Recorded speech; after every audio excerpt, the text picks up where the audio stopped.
What's up, guys? It's Untitled Chapter RCT Gaming, bringing you another video for you guys.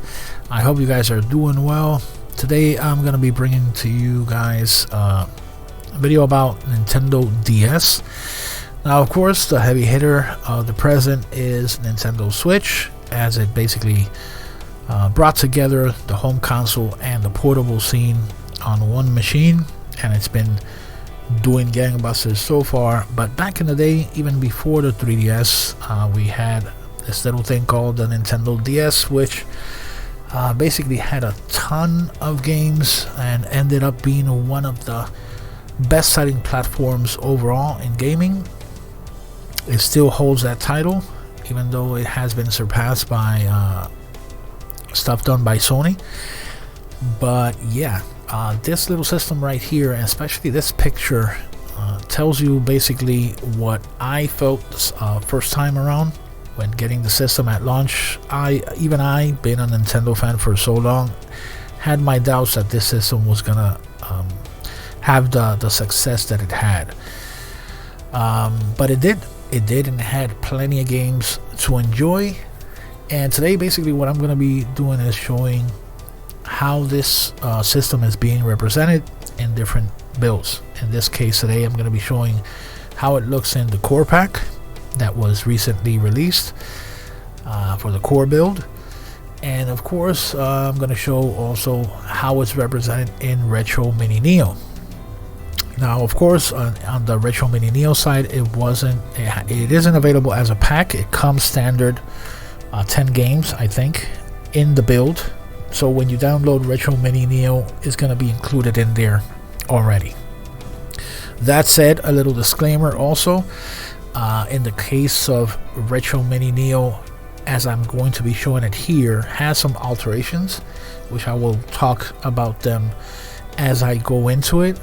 But one thing I do need to mention here is that they offer in their build a chance or a setting for you to have a chance to switch between different views with different bezels. So I needed to mention that before I go in there. And of course, in the case of Nintendo DS, it all comes down mostly to what kind of emulation you use with it. So here you're going to be seeing basically how it looks, the same system using basically the same emulator, because both Core and Retro Mini Neo, they both use as a front end RetroFE, and for the emulation of this system in particular, they use RetroArch. So in that sense, they're pretty much, on par. They have different choices in how they set up their emulation, which is the point of this video. But I forgot and I kept rambling on, so without further ado, let's start with the first one, which is the core version. Now, I'm gonna go here to handheld. Now this one, I had previously added a ton of games from my other build, from my Hyperpie. I just threw a pass over to that one so it would look for games over there. But for the video, I decided to kind of bring it back to the OG, basically how you would get it when you download it. But I'm going to show you guys what I meant by choices, different choices that the guys make when it comes to setting up emulation. In this case, this one uses the top-bottom view, which of course you have the beautiful bezel art and all that great stuff. A lot of people love that. I appreciate and love the art of the bezels, as long as it doesn't get in the way of me enjoying the games. Now, this right here is a standard, because I've seen many of the videos that you obtain to add to the builds and stuff, and they're like this, top bottom. So a lot of people apparently like it this way, so you got to respect that. For me, not so much, and I'm going to tell you why.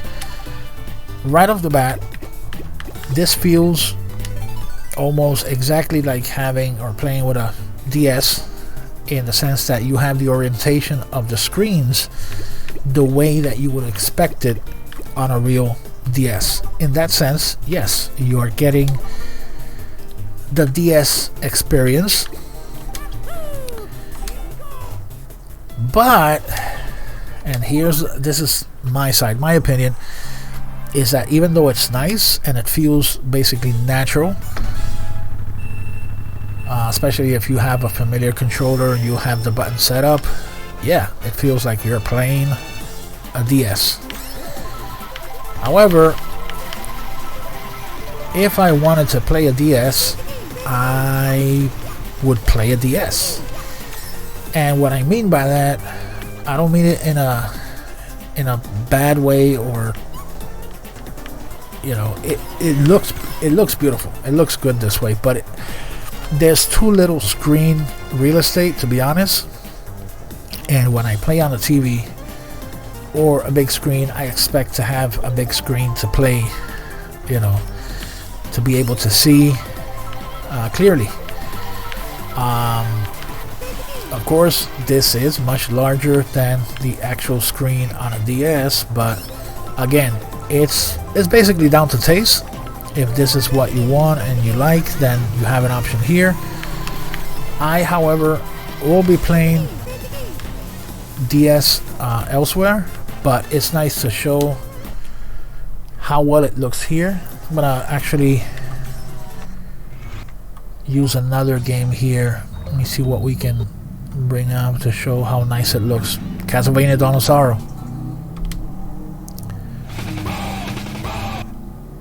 Let's boot that one up.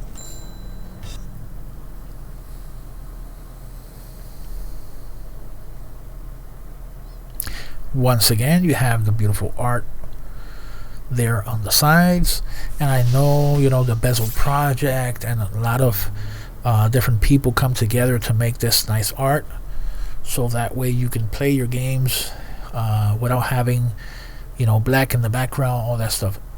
All of it is actually great. It looks and plays very well. And yes, you have the functionality here of the cursor and all that great stuff right here. To have this as part of the experience, because for certain games you actually need it. But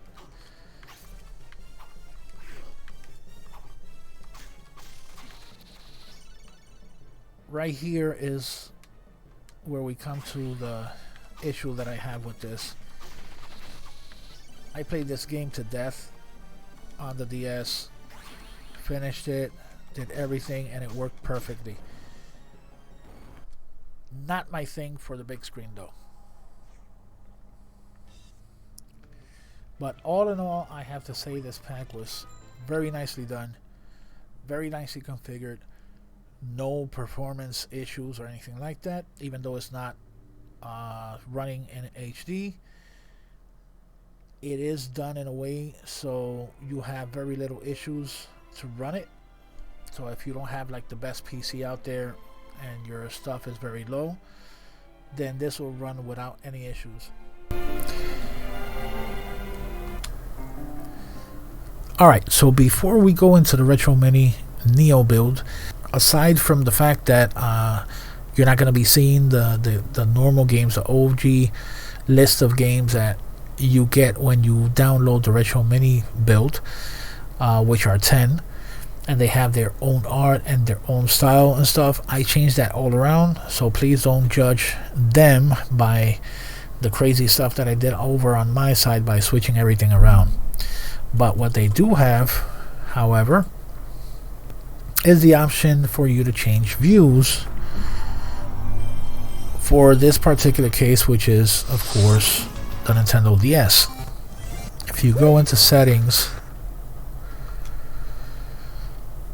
you're gonna see that not only they offer the different views for DS but also 3DS as well, but the 3DS comes with that additional pack that you need to download separately.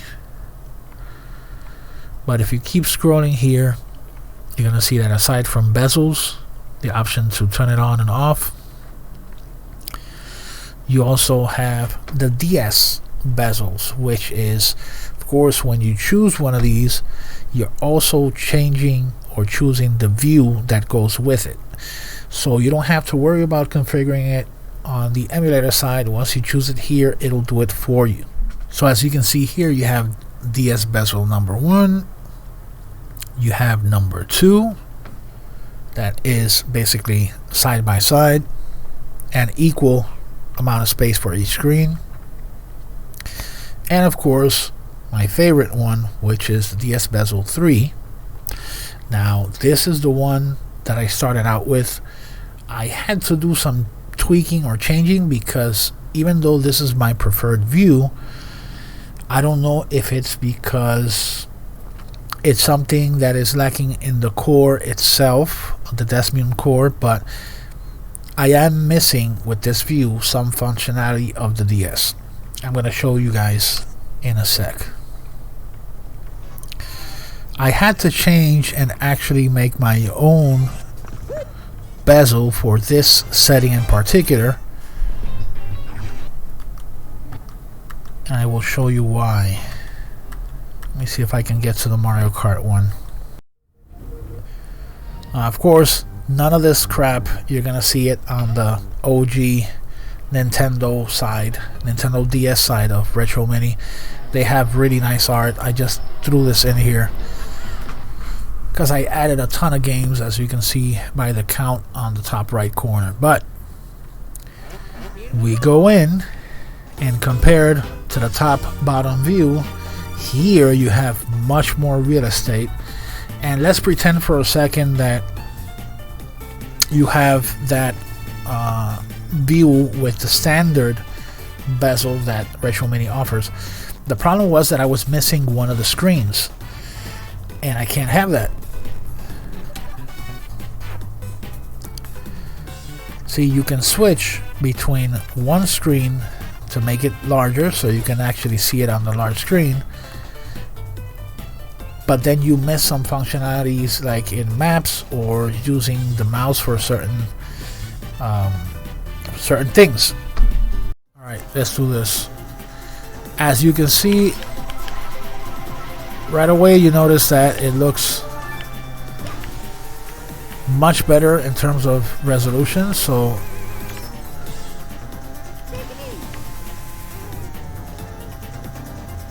at the very least, I don't know if it's using shaders or something, but it looks, let's say, a notch above what you would expect to see the DS look. Now as I'm here, I can switch to the map. So in that sense, I wouldn't be losing much by not having that top right corner. However, if I go into a game like, let's say, Castlevania. Alright, let's do Castlevania Portrait of Ruin as an example for the point I was trying to make here.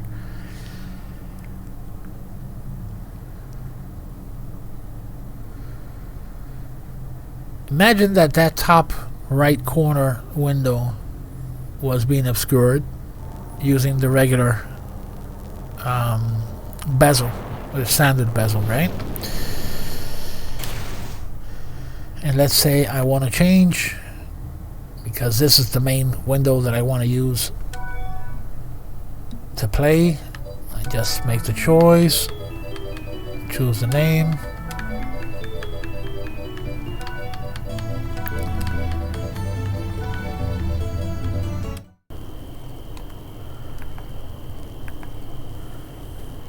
see, now here we would have a problem, because if you're going to play on the main screen and you need this one right here, you're not going to be relying on the bottom right one, but you're going to be relying on the big one. You're going to be missing the map, which of course can be seen here on the top right corner.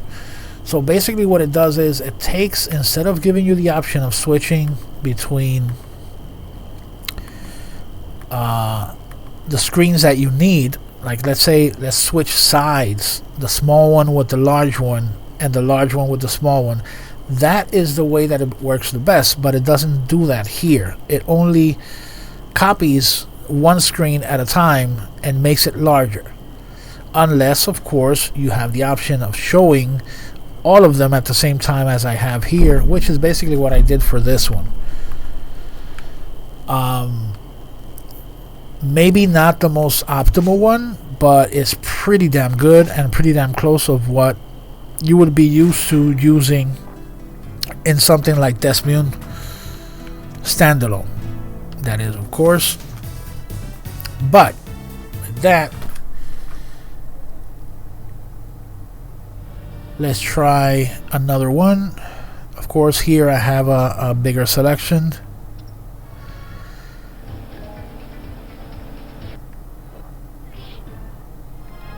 I can't use Dragon Ball because I know that's gonna be copyrighted. Final Fantasy, same thing. Final Fantasy Tactics, which is one of my favorites from Square, and oh my god, did I enjoy this title here. Still hurting from not being able to have Final Fantasy VII on a Nintendo system. Once things settled down and Square started making games for Nintendo again, this was one of the games that I celebrated the most, because this game is freaking amazing.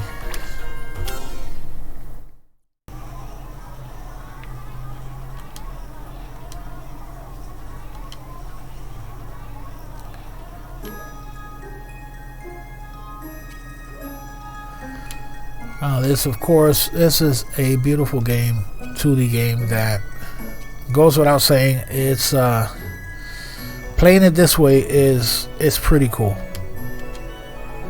All right, let's try one more.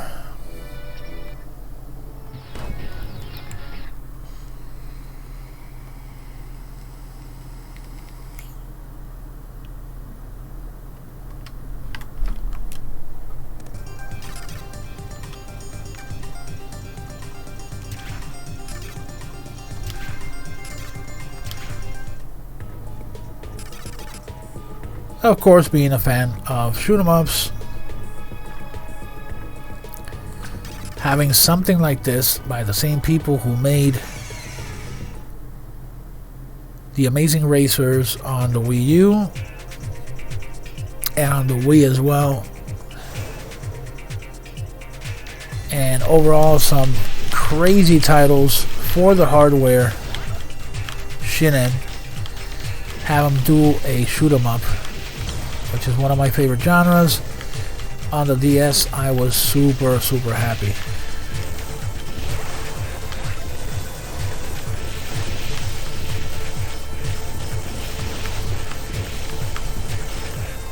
Now, of course, here you have the use of the bottom screen for power-ups and stuff. I don't need it because I have basically the controls mapped elsewhere. Alright, we've seen both the core on pack, and now we're seeing it on the Retro Mini build as well. And you see the differences between those.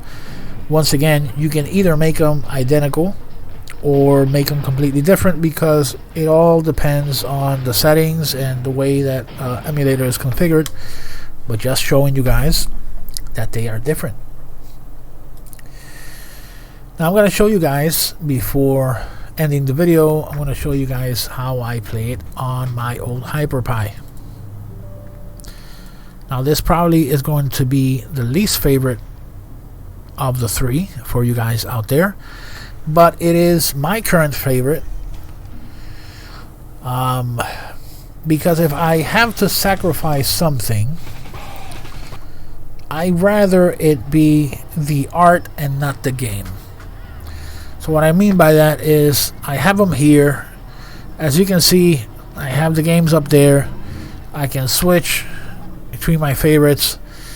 Here I still have the favorites that I left, the favorites list that I left when I was doing the Castlevania marathon that nobody watched on Twitch. And yeah, but again, using the example of Mario Kart DS.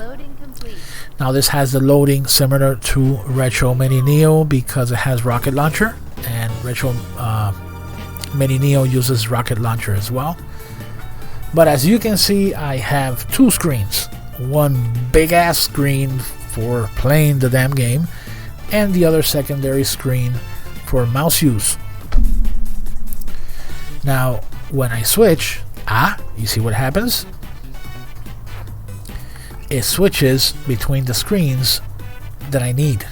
This is a little bit closer to what would basically be solved by simply swapping the screens like you would do it in Desmune, but this is the closest that it's gonna come. I have no what you would call it, no bezels on it, but I might do a bezel for it later and just use one for the whole system. But in terms of the game, or in terms of the system and how it has or runs the games, I can't complain with this one. Look at Mario's mustache. That's high def right there. No, I hate this car. Let's use that one. Alright, now let's do the race for real.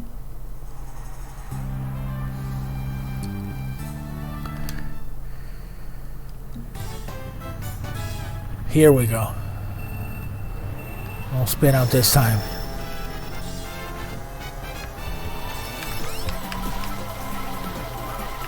Now you see I have the little map way over there in the corner, not bothering me, and I have this huge amount of real estate, screen real estate to play on. This is how I prefer to play games. Let's do Metroid so we can take advantage of how nice the graphics look, loading game, with the resolution being a bit higher than what we are used to seeing in DS, of course.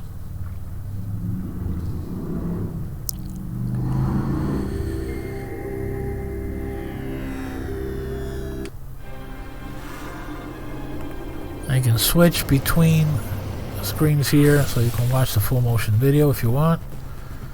Pixely, but you know, still better than the tiny ass screen. Alright, let's hit touch venture mode. Now you can change the controls, of course, however you want. I'm going to start with this one because hopefully I don't have to go through the whole story stuff. Yeah, you can skip. Awesome.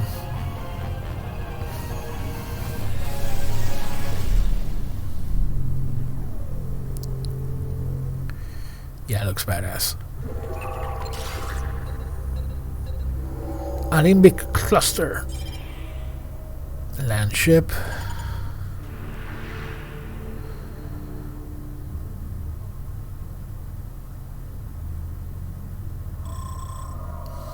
And here we go. Look how cool that looks. I mean, it's not near as good looking as the GameCube version, of course, but I mean, very few things are. So basically, mouse control, you just need to grab onto the screen, and that is gonna be your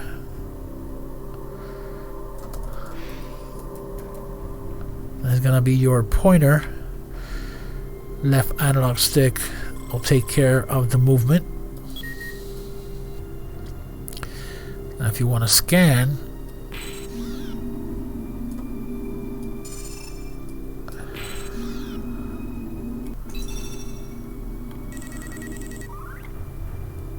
There goes the scan. So combat visor is down here. This is to turn you into a ball, which looks amazing without having that pixelation.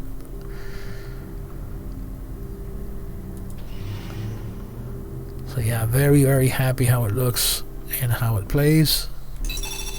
I hit the pause there for a second, my bad. Alright.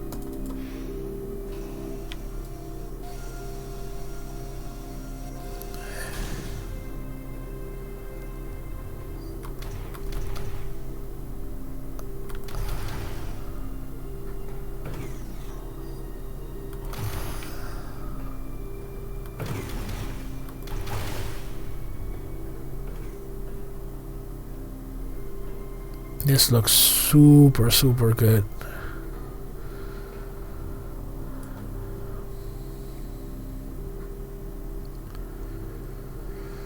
So there you have it, guys. This is the way that I'm going to be playing this most of the times when it comes to Nintendo DS, but you have options, and I think that is the point of this video, showing the differences between how some people take care of showing their system or setting up their system in their own builds. So that is going to take care of that, guys. I hope you enjoyed the video. If you did, please like and subscribe. If there is another system that you would like me to cover in this same way, where I get to compare it between different builds and versions, let me know, and I'll do that for you guys. So take care, please like and subscribe. Catch you guys later.